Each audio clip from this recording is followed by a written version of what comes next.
এই এই এই hot hot hot hot hot hot hot এই হট। কি হে পুটির বাবা, কাজ শুরু করে দিয়েছো? হ্যাঁ গো গোপাল দাদা, কদিন পরেই বৃষ্টি শুরু হবে, তাই কাজ তো করতেই হবে। হ্যাঁ, ভগবানের কাছে তাই বলো, বৃষ্টি হলেই সবার মঙ্গল, শুধু আমার অমঙ্গল। কেন, তোমার আবার কি সমস্যা? সে শুধু আমিই জানি, বুঝলে। চলি গো, পরে দেখা হবে। যা বাবা, গোপাল দাদা যে কি বলতে চাইলো আর কি বলে গেল কিছুই বুঝতে পারলাম না। বলে দেখো না, যদি আমাদের জন্য কিছু ব্যবস্থা করতে পারে। কি হয়েছে কি? গোপাল দাদা কি করবে? হ্যাঁ, এই দেখো না গোপাল দাদা, কি মুশকিলে পড়ে গেছি। ধান বোনার সময় হয়ে গেল, কিন্তু টাকার অভাবে এখনো বীজ ধান কিনতে পারলাম না। কি করা যায় বলো তো? সে কি, বর্ষা আসতে তো আর বেশি দিন বাকি নেই, তা কবে চাষ করা শুরু করবে? হ্যাঁ, তুমি তো বোঝো গোপাল দাদা, আমাদের অভাবের কথা বলতে বাকি নেই। আমাদের জন্য কি কিছু একটা ব্যবস্থা করা যায় না? অন্তত বীজ ধানটা যেন বুনতে পারি, একটু দেখো না গোপাল দাদা। ঠিক আছে ঠিক আছে, মহারাজকে আজকে গিয়েই বলবো, বুঝলে। আমাদের মহারাজ খুব ভালো মানুষ, হ্যাঁ, উনি নিশ্চয়ই তোমাদের পক্ষেই রায় দেবেন। দূর দূর, গোপালের রাজসভায় দেরি করে আসাটা একটা অভ্যেসে দাঁড়িয়ে গেছে। হ্যাঁ মহারাজ, এটা আপনি একদম ঠিক কথা বলেছেন। একে তো মন্ত্রী 6 মাসের জন্য বিদেশে গেছে, তার উপর গোপাল নেই। আমার নিজেকে কিরকম দিশাহারা মনে হচ্ছে। মহারাজ, আমাদের মন্ত্রীমশাই তো রাজ্যের কল্যাণের স্বার্থেই বিদেশ গেছেন। উনি ফিরে আসলেই আবার সব ঠিক মতো হয়ে যাবে। মন্ত্রী ছাড়া রাজ্য চালানো যে কতটা কষ্টসাধ্য ব্যাপার, সে তুমি কি করে বুঝবে বলো তো সেনাপতি? এটা একদম ঠিক কথা বলেছেন মহারাজ। আমাদের সেনাপতিকে যাই বোঝান না কেন, মাথাতে তার কিছুই ঢুকবে না। ব্যায়াম করে করে শরীরের সাথে মাথাটাও মোটা হয়ে উঠেছে। তাহলে মহারাজ, বলছিলাম কি, ওই আমাকেও একবার তাহলে ওই মাথা ঘামানোর সুযোগ দিন, তাহলে আমিও দেখিয়ে দেব আমি কিরকম ওই ধুরন্ধর চতুর লোক। হ্যাঁ, ঠিক আছে সেনাপতি, তাহলে আমাদের মন্ত্রীর অবর্তমানে তোমাকেই আমি সাময়িক কালের জন্য মন্ত্রী ঘোষণা করলাম। এমনিতেও আমাদের রাজ্যে যুদ্ধ ঝামেলা তো কিছুই হয় না, তাই সেনাপতির তেমন কোনো কাজও নেই। হ্যাঁ, সেই জন্যে আজ থেকে সেনাপতি আমাদের সাময়িক মন্ত্রী। এ কি অলক্ষণে কথা শুনছি মহারাজ? আমাদের সেনাপতি সাময়িক মন্ত্রী? সেনাপতি মন্ত্রিত্বর কি বোঝে? এটা আমি স্বেচ্ছায় সেনাপতিকে মন্ত্রিত্ব পদে বসালাম, তোমার বলার কোনো অধিকার নেই গোপাল। একেই তো দেরি করে রাজসভায় এসেছে, তারপর আবার বড় বড় কথা বলছে। সে আপনি যা ভালো বোঝেন তাই করুন। আর প্রসঙ্গত বলে রাখি, আজকে আমি রাজসভায় আসার আগে আমাদের রাজ্যের চাষি ভাইদের সঙ্গে কথা বলছিলাম। ওরা বেশ বিপদে পড়েছে। কি বিপদ হয়েছে ওদের? মহারাজ, গত বছর তেমন ভালো ফলন হয়নি বলে ওদের তেমন ভালো রোজগারও হয়নি, তাই ওদের চাষ করার জন্য এবারে বীজ ধান কেনার খুব অসুবিধে হচ্ছে। আসলে শত হলেও ওরা খুবই গরিব তো। এই, তুমি কি বলতে চাও স্পষ্ট করে বলো দেখি। এই গরিব চাষিদের কষ্টের কথা আর কি স্পষ্ট করে বলবো মহারাজ। আমি এটাই বলতে চাই যে আমাদের রাজ্যের প্রজাদের যদি আপনি বীজ ধান কেনার টাকা দিয়ে সাহায্য করেন তাহলে খুব ভালো হয় মহারাজ। না না মহারাজ, সেটা কি করে সম্ভব? এমনিতেই বেশ কিছুদিন আগে নবাবকে খাজনা দিতে হয়েছে। রাজকোষের অবস্থা ভালো নয় মহারাজ। এখন যদি ওই রাজকোষ থেকে আবার বেশ কিছু টাকা বেরিয়ে যায় তাহলে সমস্যা হতে পারে। আর চাষিরা চাষ না করতে পারলে যে সারা কৃষ্ণনগরবাসীর সমস্যা হবে সেনাপতি। ধান না হলে লোকে খাবে কি? হ্যাঁ, না না, দরকার হলে অন্য রাজ্য থেকে আমদানি করবে। এই আপনার এই গোবর পোড়া বুদ্ধির জন্যই আপনাকে সাময়িক মন্ত্রী করা মহারাজের একেবারেই উচিত হয়নি। কি বললে তুমি? আমার মাথায় গোবর পোড়া, আর তোমার মাথায় কি? হ্যাঁ, এই, তোমরা থামো তো। যে তখন থেকে কিচিরমিচির রাজসভাটাকে একটা মাছের বাজার বানিয়ে ফেলেছে একেবারে। শোনো, আমি কালকে সকালে আমাদের রাজ্যের সকল চাষিদের জন্য বীজ ধান কিনে রাখবো, আর তাদেরকে দলে দলে রাজসভায় ডেকে ওই বীজ ধান দেব। কি খুশি তো? ধন্যবাদ মহারাজ, আপনাকে অসংখ্য ধন্যবাদ। আর সেনাপতি ওরফে সাময়িক মন্ত্রী, বলুন মহারাজ।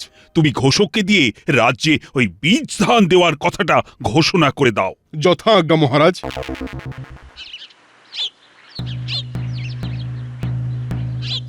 শোনো শোনো শোনো, আগামীকাল আমাদের কৃষ্ণনগরের মহারাজ কৃষ্ণচন্দ্র আমাদের রাজ্যের সকল চাষিদের চাষ করার জন্যে বীজ ধান উপহার দেবেন। সবাই যেন সকাল সকাল রাজসভায় এসে বীজ ধান নিয়ে যায়। শোনো শোনো শোনো। উফ, গোপাল দাদা একেবারে সাক্ষাৎ ভগবান। আজকে সকালে গোপাল দাদাকে আমাদের সমস্যার কথা বললাম, আর বেলা হতে না হতেই আমাদের সব সমস্যার সমাধান হয়ে গেল। হ্যাঁ, কি বলো পুন্টির বাবা? হ্যাঁ, সত্যি গোপাল দাদার এই ঋণ আমরা কোনো দিন ভুলবো না। এই যে শোনো, তোমাকে যখন মহারাজ মন্ত্রী হিসেবে বেছে নিয়েছেন তখন এই সুযোগের সৎ ব্যবহার করো, বুঝলে? এরকম সুযোগ বারবার আসে না। আর যাই করি না কেন, আমি গোপালকে ঠিক দেখে নেব। আমার মাথায় গোবর পোড়া, হ্যাঁ, আমার মাথায়। শোনো, তোমার মাথা ঠান্ডা করে কাজ করতে হবে। রাজ্যের চাষিরা গোপালের খুব কাছের লোক, তাই গোপাল ওদের কথা ভাববেই। তাই তোমাকে এমন কিছু করতে হবে যাতে সাপও মরবে আর লাঠিও ভাঙবে না। মানেটা খুব সোজা। আমাদের বিয়েতে আমার বাবা যে ধান জমিটা তোমায় যৌতুক হিসেবে দিয়েছিল ওটা তো ফাঁকাই পড়ে আছে। হ্যাঁ, তা তো আছেই। রাজসভার কাজের ঠেলায় ওদিকে আর মন দিতে পারিনি। এবার দেবে। শোনো, কালকে মহারাজ যখন সব চাষিদের বীজ ধান দেবেন তখন তুমিও বীজ ধান চাইবে, আর তারপর গিন্নি, তোমার কি বুদ্ধি গো? হ্যাঁ, ইচ্ছে করছে তোমার মাথাটা আমি ওই সোনা দিয়ে বাঁধিয়ে রাখি। তুমি একটু চেষ্টা করলে সেটাও হবে, কারণ এখন তুমি মন্ত্রী।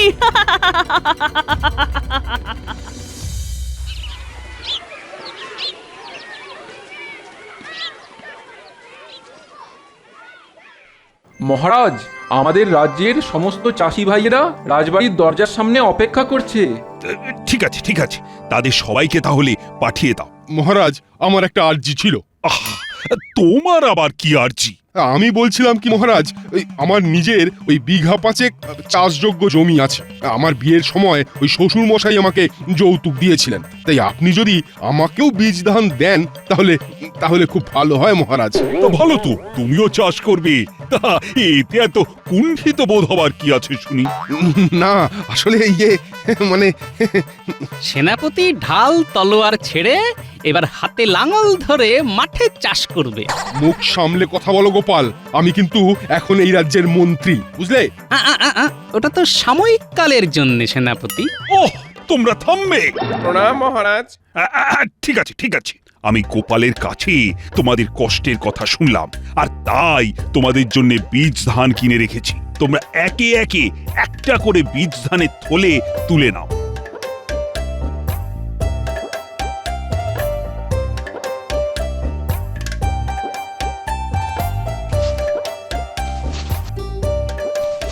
মহারাজ, তাহলে আমিও একটা নিলাম। হ্যাঁ, নাও।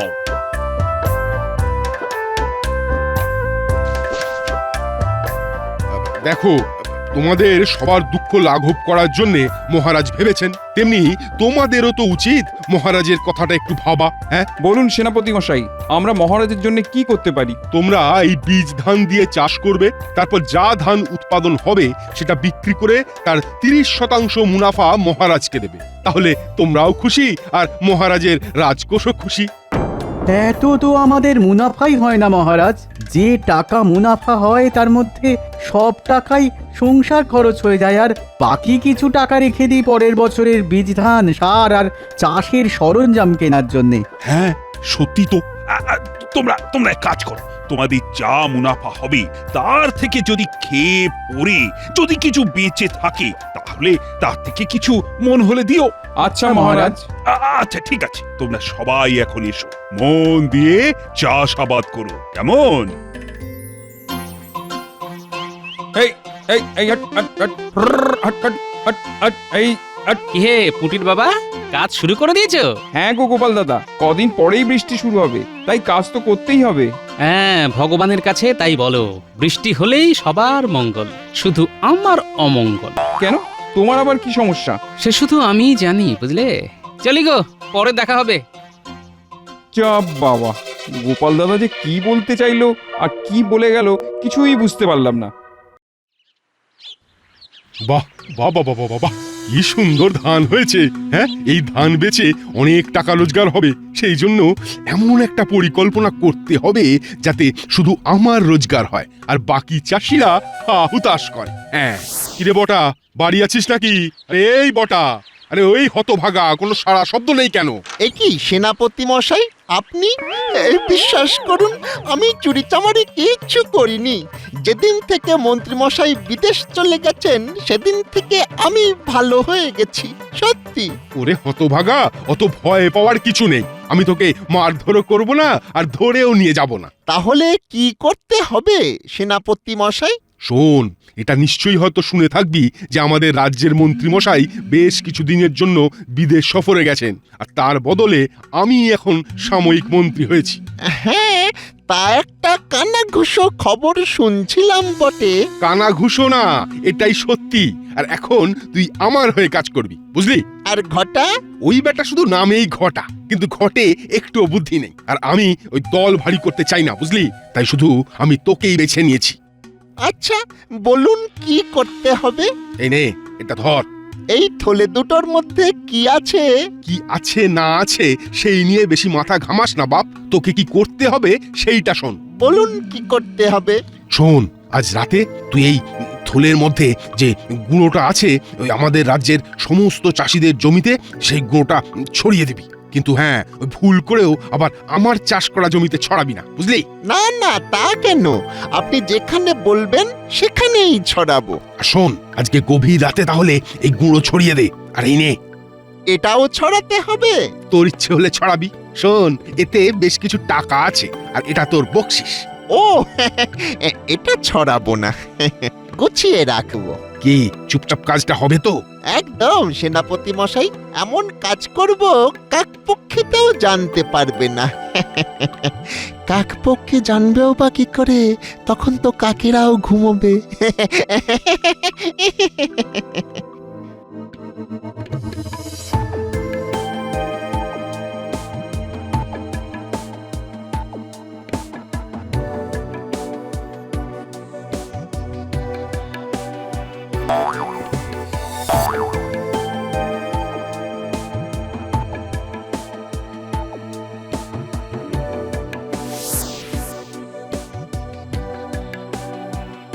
সেনাপতি মশাই, কাজ হয়ে গেছে। সাবাস, এই তো চাই। গোপাল বলেছে আমার মাথায় নাকি গোবর ভরা। এই মাথা খাটিয়ে আমি যা রোজগার করব গোপাল স্বপ্নেও ভাবতে পারবে না। হ্যাঁ, এতদিনে একটা কাজের মতো মন্ত্রী পেয়েছি। কিন্তু একটা কথা বলুন তো, আমি যে কালকে রাতে সব জমিতে গুঁড়োটা ছড়িয়ে দিলাম, সেটা কি ছিল? সেটা কি ছিল তুই ঠিক এক সপ্তাহ পরেই বুঝতে পারবি। কে জানে বাবা, আপনার মাথায় কি চলছে সেটা শুধু আপনি আর ভগবানই জানেন। বেশি জানা বোঝার চেষ্টা করিস না। তুই তোর বকশিস পেয়ে গেছিস, এখন মুখে একেবারে কুলুপ এঁটে বাড়ি গিয়ে ঘুমিয়ে পড়। যা, দূর হ। আয় আয় আয় আয় আয় আয় আয় আয় আয়, আমার কি সর্বনাশ হলো! আমার সব খাটনি শেষ হয়ে গেল। এ কি পুটির বাবা, ধানের একই অবস্থা, সব ধান তো মরে গেছে। কে আমার এত বড় সর্বনাশ করলো?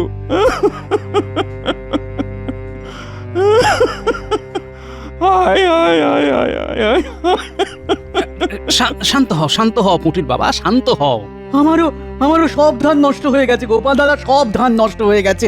এখন আমি কি খাবো, কিভাবে সারা বছর সংসার চালাবো? ও গোপাল দাদা। শোনো, যতদিন এই গোপাল ভাঁড় বেঁচে আছে ততদিন তোমাদের ভরণ পোষণের দায়িত্ব তার। তোমরা একটু শান্ত হও, আমি ভেবে দেখছি কি করা যায়। দাদু দাদু দাদু, আমাদের সব চাষিদের জমির ধান নষ্ট হয়ে গেছে, কিন্তু সেনাপতি মশাইয়ের জমিতে কিচ্ছুটি হয়নি। হ্যাঁ, সে কি? তুই ঠিক দেখেছিস? হ্যাঁ দাদু, আমরা একটু আগেই দেখে এলাম। আচ্ছা, ঠিক আছে, দেখছি, দাঁড়া। শোনো পুটির বাবা, যা দুর্ঘটনা ঘটে গেছে সেটা নিয়ে আর কান্নাকাটি করে তো কোনো লাভ হবে না। এখন কে এই দুর্ঘটনা ঘটিয়েছে সেটা তদন্ত করতে হবে। আর বাচ্চারা, বলো গোপাল দাদু। তোরা আজ থেকে সেনাপতির প্রত্যেকটা পদক্ষেপে নজর রাখবি, আর কোনো রকম সন্দেহজনক কিছু বুঝতে পারলেই আমাকে খবর দিবি, বুঝলি? আচ্ছা দাদু। শোনো বিজ্ঞানী, তোমাকে এক্ষুনি একটা পরীক্ষা করতে হবে। কি পরীক্ষা গোপাল? এই গাছটা দেখো, আর এই মাটিতে কি আছে সেটা বলো। আচ্ছা গোপাল, এক্ষুনি বলছি।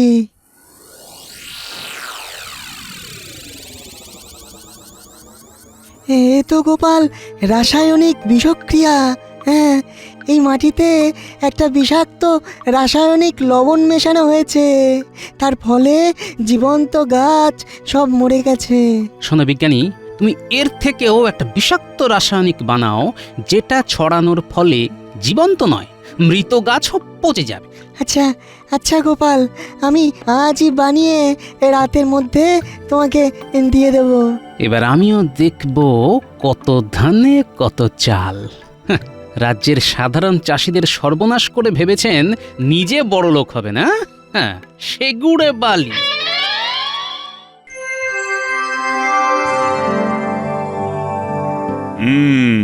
তা সেনাপতি, ধান কাটার সময় তো হয়ে গেল, তা এবার রাজ্যে চাষাবাদ কেমন হয়েছে?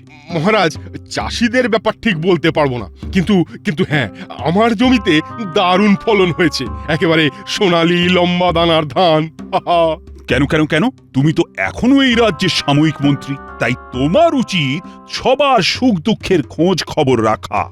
আসলে মহারাজ, আমি ওই নিজের জমির চাষের কাজে এতই ব্যস্ত ছিলাম, তাই অন্যদিকে নজর দিতে পারিনি। তা আপনি যখন বলছেন তখন দেব নজর দেব। মহারাজ, সেনাপতিরা নজর দিয়েও কোনো লাভ হবে না। নজর উনি আগেই দিয়েছেন। সমস্ত চাষিদের ধান মরে পচে গেছে, শুধু সেনাপতির জমির ধান ভালো আছে। এ যে ভারী অদ্ভুত ব্যাপার। এতে অদ্ভুতের কি আছে? হ্যাঁ, অদ্ভুতের কি আছে? ওরা ধানের যত্ন নিতে পারেনি, তাই ধান পচে গেছে। আমি যত্ন নিয়েছি, তাই ভালো আছে। হ্যাঁ, সেই জন্যে ওদের জমিতে বিষাক্ত লবণ পাওয়া গেল। তুমি তুমি কি বলতে চাইছো গোপাল? আমি ওই বিষাক্ত লবণ রাতের অন্ধকারে ছড়িয়েছি? হ্যাঁ, প্রমাণ করতে পারবে? তা পারবো কি পারবো না সেটা ভবিষ্যতই বলবে। এ তো ভারী মুশকিল হলো। চাষি ভাইয়েরা এখন খাবে কি? মহারাজ, আমি ওদের দায়িত্ব নিয়েছি। আপনি যদি কিছু সহযোগিতা করেন তাহলে সুবিধে হয়। হ্যাঁ, নিশ্চয়ই। চাষিদের বিপদের সময় এ তো আমার কর্তব্য। আর হ্যাঁ, তোমরা ঝগড়াটা থামাও। মহারাজ, আমি আপনাকে উপযুক্ত সময়ে সব প্রমাণ দিয়ে দেব। এখন শুধু সময়ের অপেক্ষা। এটা গোপাল ঠিক বুঝতে পেরেছে। এটা আমার কারসাজি। না না না না না না, আজ রাতের মধ্যেই সব ধান বাইরে চড়া দামে বিক্রি করতে হবে, নইলে বিপদ। শোন বটা, তোকে কালকে ভোরবেলার মধ্যেই সব ধান নিয়ে একজন বড় আড়তদারের কাছে চলে যেতে হবে। হ্যাঁ, আড়তদারের কাছে গিয়ে কি করব? ধানগুলো বিক্রি করবি। আমার সাথে ওনার কথা হয়ে গেছে, ভালো দাম দেবে বলেছে। সেই জন্যে আর বেশি দেরি করা চলবে না। আজকে রাতের মধ্যে আমি দুটো গরুর গাড়ি করে সব ধান বোঝাই করে রাখবো, আর তুই সব নিয়ে কালকে সকালে আড়তদারের কাছে জমা দিয়ে টাকা নিয়ে আমার কাছে চলে আসবি। এই নে আড়তদারের নাম আর ঠিকানা। আচ্ছা সেনাপতি মশাই। আর শোন, এই চাষিদের জমিতে যে সর্বনাশটা আমি করেছি সেটা গোপাল বুঝতে পেরেছে, তাই যা করা তাড়াতাড়ি করতে হবে, নইলে কিন্তু সমূহ বিপদ। আমি জানি তো এটা সেনাপতির কাজ। আমার অনুমান কখনো মিথ্যে হয় না। এখন শোন, তোদের কি করতে হবে। কি করতে হবে দাদু? এই জিনিসটা ধর। রাতে বটার বাড়ির সামনে যখন দেখবি গাড়িতে করে ধান বোঝাই করা থাকবে, তখন তোরা এটা চুপি চুপি গাড়ির ভেতরে ধানের মধ্যে ভালো করে ছড়িয়ে দিবি, আর তারপর দেখবি মজা। কি মজা হবে দাদু? সেটা দেখতেই পাবি। শুধু তোদের নজরদারিটা আর কয়েকদিন চালিয়ে যেতে হবে, আর আজকে রাতের কাজটা ঠিকঠাক করতে হবে, তাহলেই হবে। আচ্ছা দাদু।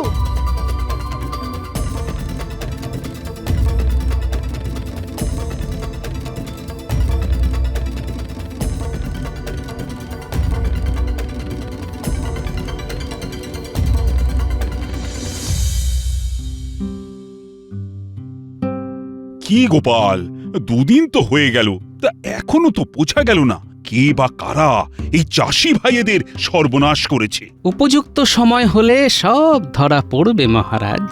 সত্য কখনো চাপা থাকে না। সেনাপতি মশাই। এ কি, কে তুমি? হুট করে রাজসভায় ঢুকে পড়লে যে? আমি একজন আড়তদার।